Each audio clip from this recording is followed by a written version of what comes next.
बिस्मिल्लाहिर्रहमानिर्रहीम। अस्सलाम वालेकुम स्टूडेंट्स। आज हम न्यू कोर्स स्टार्ट करने जा रहे हैं बायोलॉजी। 9th वालों के लिए जो है ये नया टॉपिक नहीं है, ये नई चीज़ नहीं है, क्योंकि वो ऑलरेडी बायोलॉजी के बारे में जानते हैं। मेन फोकस हमारा 8th क्लास के लिए है। सबसे पहले हम जो है वो साइंस का मतलब समझेंगे कि साइंस है क्या। फिर इसकी 3 main divisions biology, chemistry, physics के बारे में पढ़ेंगे।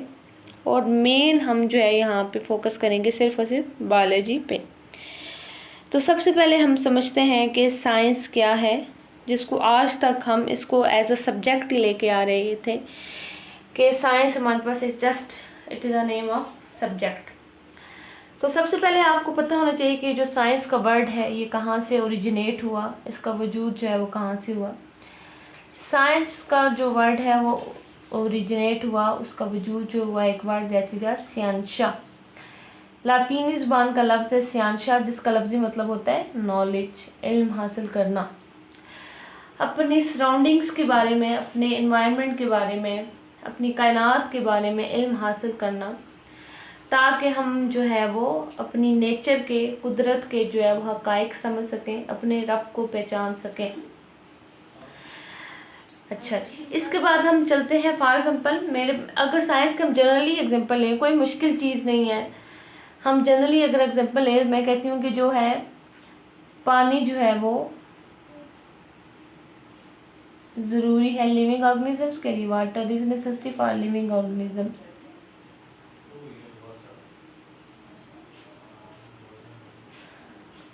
मेरा ये कंसेप्ट क्लियर नहीं है कि क्या पानी जो है वो लिविंग ऑर्गेनिजम्स के लिए ज़रूरी है। साइंस एक ऐसी नॉलेज है, साइंस एक ऐसा तरीक़ेकार है, साइंस एक ऐसा मुनज़्ज़म जो है वो सिस्टम है जिसमें क्या किया जाता है कि हम किसी भी चीज़ के बारे में सोचते हैं और उसके बारे में जो है वो ऑब्ज़र्व करते हैं, डिफरेंट चीज़ें उसके बारे में ऑब्ज़र्व करते हैं, देखते वालते हैं और फिर उसको चेक करने के लिए तजर्बात करते हैं कि क्या हमने जो चीज़ सोची है आया वो ठीक है कि गलत। हमने क्या चीज़ सोची कि क्या पानी लिविंग ऑर्गेनिजम्स के लिए ज़रूरी है। मैंने कहा कि ये एक ऑर्गेनाइज्ड सिस्टम है। साइंस एक मुनज़्ज़म जो है वो सिस्टम है जिसमें हम तरतीब से चलते हैं। सबसे पहले हमने किसी चीज़ के बारे में सोचा, इसके बाद हम जो है वो उस चीज़ के बारे में देखे भालेंगे, ऑब्जर्वेशन करेंगे, ऑब्ज़र्व करेंगे। जिस तरह हम कहते हैं जी कि एक टीचर जो है वो एक बच्चे को ऑब्ज़र्व करती है, देखती भालती है कि क्या बच्चा जो है वो अपनी क्लास में काम कर रहा है कि नहीं कर रहा। तो हम उस चीज़ के बारे में देखते भालते हैं, उस चीज़ के बारे में जो है वो सोचते हैं, अपने 5 सेंसेस को यूज़ करते हुए देखते हैं, सुनते हैं, सूंघते हैं, टच करते हैं, या हम उसको जो है वो देखना, सुनना, टच करना। ऑब्जर्वेशन में 5 सेंसेस इन्वॉल्व होती हैं। 5 सेंसेस आपको पता है, that is the sense of hearing, that is the sense of vision, smell, taste and touch. तो इन 5 सेंसेस को यूज़ करके ऑब्जर्वेशन करते हैं, उस चीज़ के बारे में जो है वो देखते भालते हैं, मुशाहिदात बनाते। फिर जो है वो हम क्या करते हैं, तजर्बात करते हैं, एक्सपेरिमेंट्स करते हैं कि क्या जो हमने चीज़ सोची है कि नहीं वो ठीक है कि नहीं। और देन कि हम जो है वो नेचर के फैक्ट्स समझने के काबिल होते हैं, कुदरत के हक़ाइक़ समझने के काबिल होते हैं। यहाँ भी हमने एक चीज़ सोची कि क्या वाटर जो है, क्या पानी जो है लिविंग ऑर्गेनिजम्स के लिए ज़रूरी है कि नहीं। तो सबसे पहले मैंने चीज़ें देखी भाली कि फॉर एग्ज़ाम्पल जो है मैंने बर्ड्स की एग्जांपल ले ली। अपने घर में मैंने बर्ड्स रखे हैं। फॉर एग्ज़ाम्पल 2 बर्ड्स तो जो है वो ऐसे हैं जो कि पानी प्रॉपर्ली पीते हैं और 2 ऐसे हैं जो कि पानी नहीं पी रहे। आफ्टर 1 डे मैं ऑब्ज़र्व करूँगी कि जो बर्ड्स जो है वो पानी पी रहे हैं, वाटर इनटेक कर रहे हैं, they are active, they are healthy. लेकिन वो जो कि नहीं ले रहे, दे विल बी डल होंगे, इनएक्टिव होंगे। मतलब दोनों जो है वो कंडीशंस में डिफरेंस आ रहा है कि मैंने दोनों बर्ड्स को जो है वो क्या किया, फूड तो दे दी, दाना प्रॉपर्ली दिया, लेकिन पानी जो है वो 2 बर्ड्स को दिया, 2 बर्ड्स को एक दिन पानी जो है वो बहुत कम दिया। अब फिर मैंने चीज़ें ये ऑब्ज़र्व की कि 2 बर्ड्स जिनको पानी मिल रहा था वो प्रॉपर्ली जो है वो फ्लाई करने के काबिल हैं, उड़ रहे हैं, प्रॉपर्ली जो है वो अपने जो है वो दाना चुग रहे हैं, फूड इंटेक कर रहे हैं, दे आर एक्टिव। लेकिन वो जो कि पानी नहीं इंटेक कर रहे, जिनको पानी नहीं दिया गया, बहुत कम कंसंट्रेशन में दिया गया, तो वो जो है प्रॉपर्ली जो है वो काम नहीं कर रहे, दे आर डल। अब फिर जो है वो ऑब्जर्वेशन के बाद हमने जो है वो एक्सपेरिमेंट ये किया कि हमने क्या किया कि हमने जो है वो एक्सपेरिमेंट करने के बाद हमने ये चीज़ डिज़ाइन की कि 2 बर्ड्स ऐसे हैं जिनको पानी दिया, जिनको नहीं दिया। हम ये समझने के काबिल हुए कि पानी जो है उनकी बॉडी में होने वाले सारे के सारे रिएक्शंस को कंट्रोल करने की ज़रूरी है, इसलिए जो है वो पानी जो है लिविंग ऑर्गेनिज्म के लिए ज़रूरी है। तो हमें ये जो है वो कुदरत का एक कानून जो है, कुदरत का एक जो है फैक्ट जो है, हकीकत हमारे सामने आई कि पानी जो है वो लिविंग ऑर्गेनिजम्स के लिए ज़रूरी है। या टिपिकली हमने एग्जांपल ली है बर्ड्स के लिए। अच्छा, अब हम पढ़ने जा रहे हैं जी साइंस की 3 main branches. Science is a vast knowledge, बहुत जो है वो वसी इल्म है जिसको हम जो है 3 ब्रांचेस में समा नहीं सकता। तो टिपिकली हमारा यहाँ पे कंसर्न जो है 3 ब्रांचेस से है। 8th क्लास में, 9th क्लास में आपको इन 3 जो है वो ब्रांचेस से जो है साइंस की इन 3 ब्रांचेस से सामना करना पड़ेगा, अदरवाइज साइंस की बहुत सी ब्रांचेस हैं। तो सबसे पहले जो है हमारे पास जो है बायोलॉजी, जो कि मेन हमारा कोर्स है। बायो का वर्ड है, सबसे पहले हम जो है वो इसका मतलब समझे कि इसका मतलब क्या है। बायो का जो वर्ड है वो ओरिजिनेट हुआ है, एक ग्रीक वर्ड है बायोलॉजी। बच्चे 2 जो है वो लफ्ज़ों का मजमुआ है। बायो का मतलब होता है लाइफ या लिविंग ऑर्गेनिज्म, लॉजी का मतलब होता है स्टडी। तो स्टडी ऑफ लाइफ या study of living organisms is called biology. Biology science की एक ऐसी ब्रांच है जिसमें हम जो है वो ज़िंदगी के बारे में, लिविंग ऑर्गेनिजम्स के बारे में पढ़ते हैं।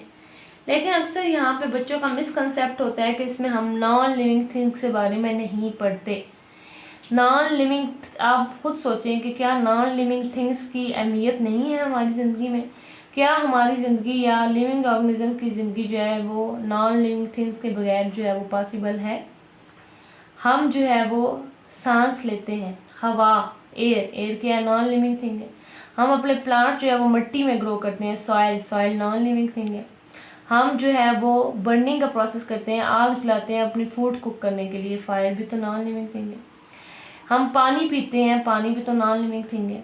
ठीक है, तो बायोलॉजी का हरगिज़ मतलब नहीं है कि सिर्फ और सिर्फ लिविंग ऑर्गेनिज्म को स्टडी किया जाता है, बल्कि इसमें हम ये भी देखते हैं कि नॉन लिविंग थिंग को भी साथ साथ लेके चलते हैं कि नॉन लिविंग थिंग्स का जो है वो क्या इम्पैक्ट है लिविंग ऑर्गेनिजम्स के ऊपर। जिस तरह अभी मैं ये लेक्चर डिलीवर कर रही हूँ, अगर मेरे पास ये बोर्ड ना होता, ये मार्कर ना होता, कैमरा ना होता, मोबाइल ना होता, ये टेबल ना होता, तो मैं लेक्चर प्रॉपर्ली डिलीवर कर सकती थी।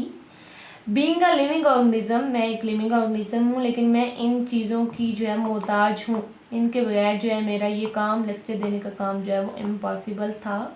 तो नॉन लिविंग थिंग्स की अहमियत लाजमन होती है लिविंग ऑर्गेनिजम्स की बॉडी के अंदर। फिर हम चलते हैं जी केमिस्ट्री की तरफ।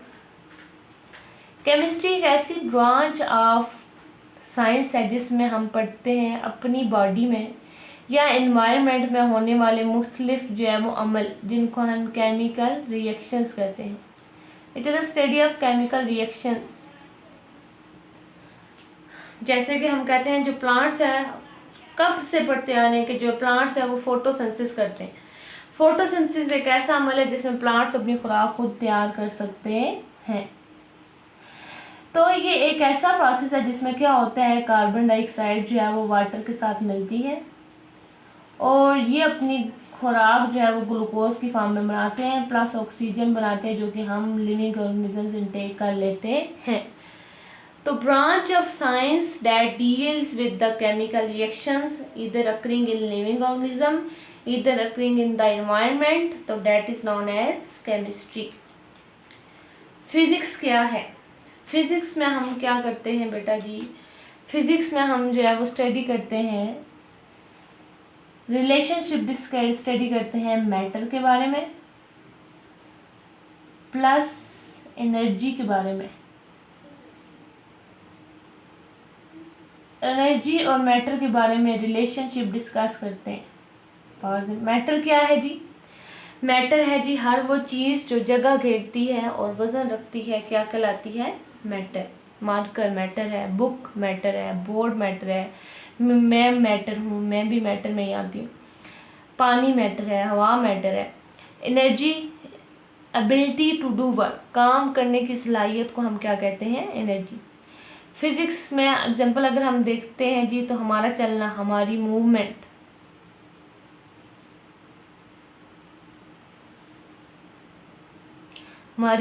जो है वो फिजिक्स में आती है कि हम मूव किस तरह से करते हैं, इधर रन कर रहे हैं, जंप कर रहे हैं, स्लाइड कर रहे हैं। तो बेटा जी इसमें मूवमेंट भी आ जाती है। इसमें फिजिक्स में हमारे पास जो है वो और भी बहुत सी एग्जांपल्स आती है, जिसमें फॉर एग्जांपल जो है वो अगर हम बात करें जी हमारी जो है वो बर्ड्स का फ्लाई करना, जी परिंदे हवा में कैसे उड़ते हैं, और इसी प्रिंसिपल पे हमने बनाया कि एरोप्लेन जो है हवा में किस तरह से उड़ सकते हैं।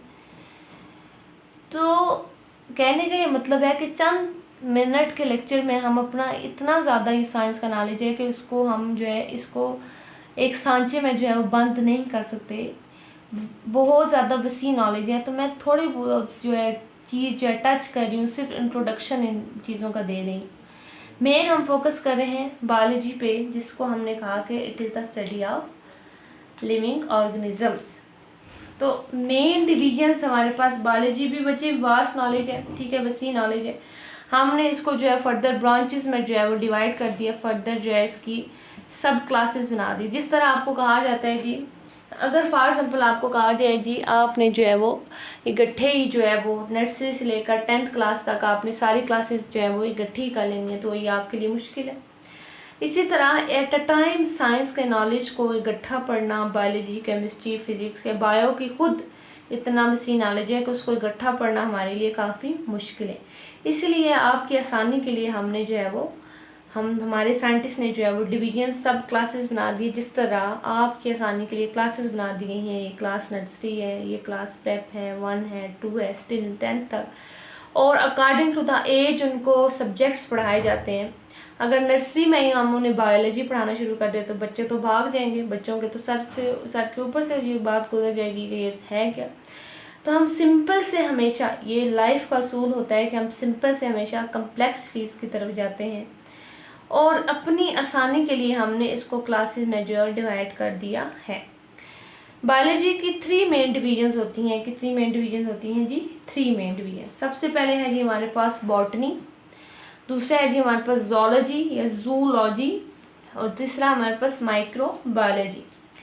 तीनों हमारे पास जो है वो नई चीज़ें हैं, तो हम तीनों को जो है वो पढ़ते हैं। ये जो बॉटनी है, बॉटनी जो है वर्ड, ये ग्रीक वर्ड है बेटा जी, एक ग्रीक वर्ड, और उससे निकला है जिसका लफ्जी मतलब होता है पास्टर या ग्रास या फोडर।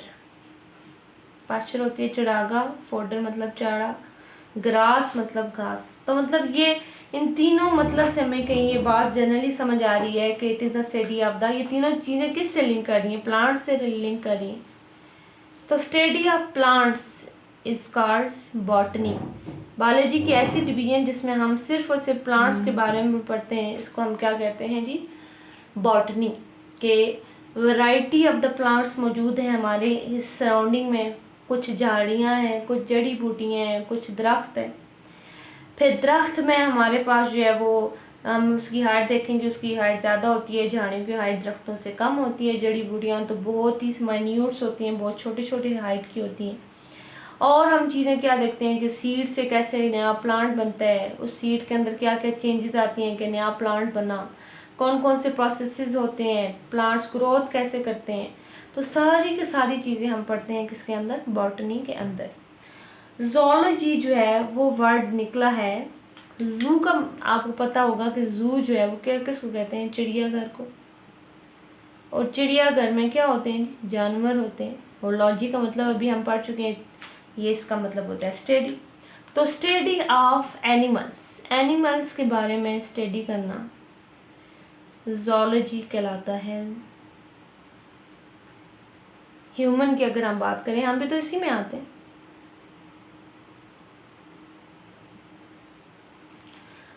सारे के सारे प्रोसेस के बारे में पढ़ना, हम सांस कैसे लेते हैं, हमारी ग्रोथ कैसे होती है, नस्ल को, एनिमल्स अपनी नस्ल को आगे बढ़ाते कैसे हैं, हम जो है वो फूड खाते हैं, डाइजेस्ट कैसे होती है, सारी की सारी चीज़ें, हम मूव कैसे करते हैं, गायें भैंसे घोड़े वगैरह ये सारे एनिमल्स हैं, ये कैसे मूव करती है, उनका प्रोसेस कैसा होता है, उनका डाइजेस्टिव सिस्टम कैसा है, रेस्पिरेटरी सिस्टम कैसा है। तो सारी की सारी जो है वो एनिमल्स के बारे में नॉलेज जो है हम इस मेन डिवीजन ज़ूलॉजी में पढ़ते हैं। तीसरा हमारे पास जो है वो है जी माइक्रोबायोलॉजी।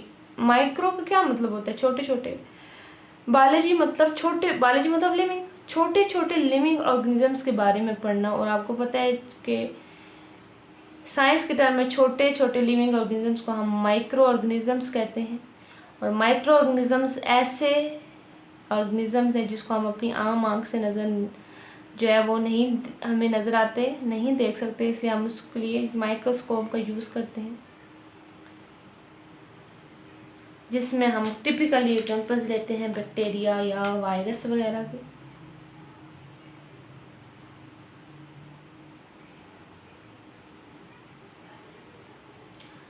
तो इनके बारे में, माइक्रो ऑर्गेनिजम्स के बारे में स्टडी करना कि क्या ये हमारे लिए ज़रूरी है, क्या ये हमारे लिए फ़ायदेमंद है, क्या ये हमारे लिए नुकसानदेह हैं। जैसे कि फॉर एग्जांपल बैक्टीरिया जो है, निमोनिया जो है वो एक बैक्टीरिया की वजह से होते हैं, हमारे लिए बैक्टीरिया नुकसानदेह भी है। कुछ बैक्टीरिया से हम जो है बेकरी प्रोडक्ट्स भी बनाते हैं, मतलब हमारे लिए बैक्टीरिया जो है फ़ायदेमंद भी हैं। कुछ ऐसे बैक्टीरिया होते हैं जो कि हमारे स्टमक में रहते हैं, जो कि हमारी फूड की डाइजेशन में हेल्प करते हैं। तो बैक्टीरिया हमारे लिए बेनिफिशियल होने के साथ साथ एसेंशियल भी हैं, ज़रूरी भी हैं। वायरस जो है वो हमारे पास जो है, वायरस के बारे में स्टडी जो है वो माइक्रोबायोलॉजी में आती है। जिस तरह आजकल जो है वो कोरोना वायरस का जो है करंट इशू चल रहा है, तो उसके बारे में जो है स्टडी करते हैं, माइक्रोबायोलॉजी स्टडी करते हैं, और इस ब्रांच को हम कहते हैं माइक्रोबायोलॉजी। तो आज का हमारा जो इंट्रोडक्टरी लेक्चर है वो कंप्लीट हुआ, जिसमें हमने साइंस के बारे में पढ़ा, साइंस का ओरिजिन पढ़ा, वजूद पढ़ा कि कहाँ से आया और ये कैसा नॉलेज है।